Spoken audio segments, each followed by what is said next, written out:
So I've always been interested in what fear does to the human brain.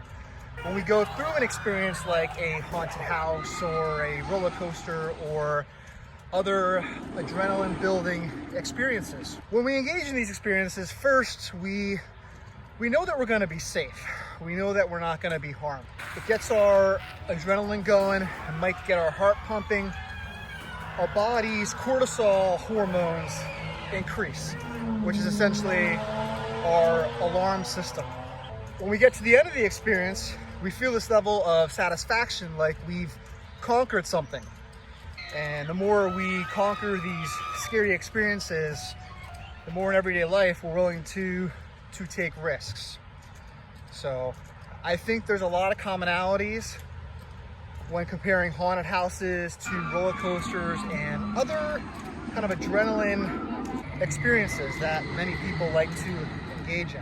When designing Lincoln Mill Haunted House, I always saw the experience kind of like a roller coaster. It's really all about the building anticipation, going up that chain lift.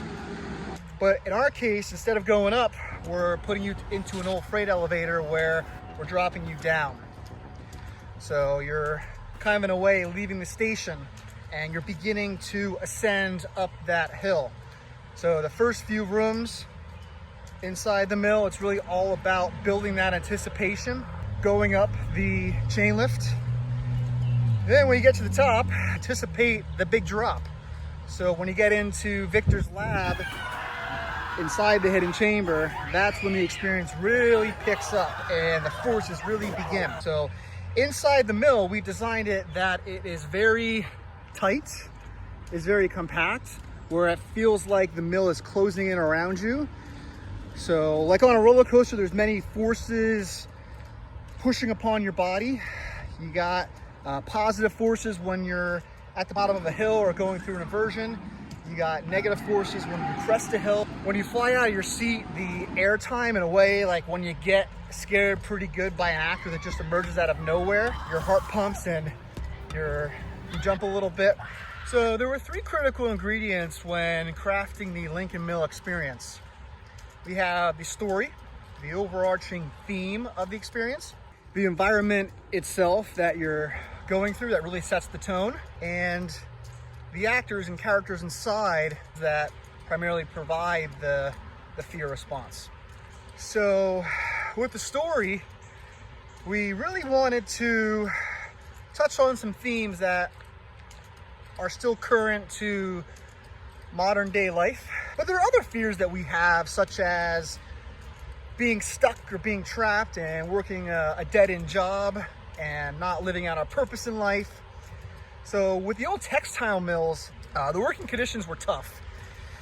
The workers worked very long days, very long hours for very little pay, and they were pretty much just cogs in the machine, just kind of stuck doing the same thing over and over again. Really kind of tapping into the old working conditions and just being stuck.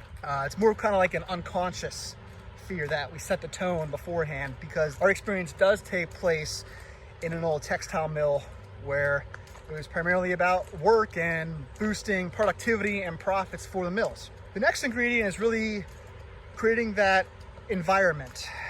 So our environment is very tight. You feel like the mill is closing in around you. So using lighting to pull your attention this way, or highlighting a prop, and then out of nowhere, an actor gets a good pop scare from this side or gets you from down low, setting the tone, creating the ambiance of the environment through the smells, the sounds, just the low level of lighting, anticipating something to come at you. And then the last ingredient are the actors. So really creating an environment that empowers the actors, but also getting their energy level high, they can get you good. So in all of our rooms throughout the attraction, you'll never enter a room and there's just an actor waiting there. For the most part, all of our actors are hidden. We give them plenty of opportunities to get multiple scares throughout. It's the actors that really get your heart pumping and really are the ones that craft that ultimate fear reaction. So yeah, using story, the environment, and the characters to create the ultimate experience that raise your cortisol levels, but at the end of the day, gives you this level of satisfaction that you've accomplished something. You've made it through that haunted house, or you've completed that roller coaster. So yeah, I think it's very interesting what fear does to the human brain.